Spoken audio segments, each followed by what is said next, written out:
Congratulations, Coach. Big win tonight. You guys had an 8-point lead in that first quarter. They came back, and then you made some halftime adjustments. They seem to work real well, too.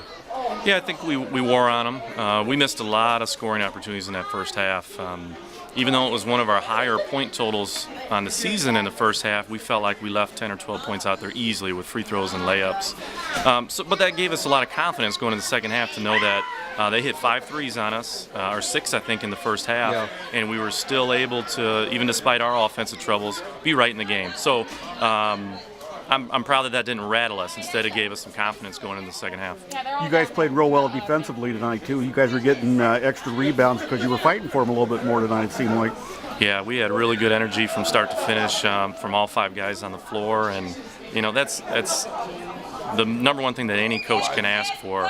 And I think my guys impressed a lot of people with their ability to do that. Been real patient too. You can tell on offense, you guys. It's hard to slow the kids up, but they were really patient when you needed them to be tonight. Yeah, especially in the second half. Yeah. And it's hard to convince kids that by taking your time, you can score more points. It's about offensive efficiency. You can go a million miles an hour and not put any points on the board, but if you take your time, make the extra pass, you have a much more a higher opportunity to score. Does it help to have a floor leader like Giovanni out there? He seems to take control a little bit, and they listen to him. If I told you no, you think there's something wrong with me. So it helps tremendously. He did a great job, and for 2 nights in a row, or Tuesday and Thursday this week, I knocked down free throws down the stretch. And your big guys underneath controlled the board pretty well tonight too. Yeah, Travis was fantastic on the board. They had to worry about him all night long, and every free throw that we took, they had to worry about him. I think he came up with 2 or 3 of them, and almost a couple more.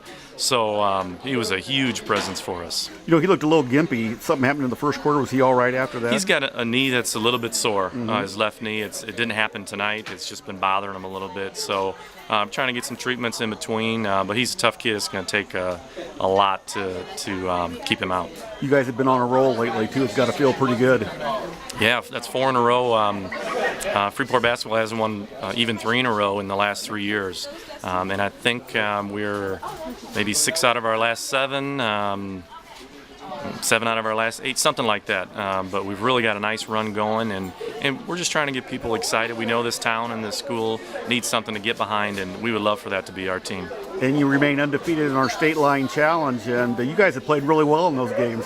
Yeah, absolutely. We appreciate the coverage on that, and it's nice to have a tournament within the tournament. But now, to be honest, we're taking a look at that conference standing and see how can we jump into that to upper echelon. And we're going to find out next week because we have Boylan and Belvidere. Thanks, Coach. All right, thank you.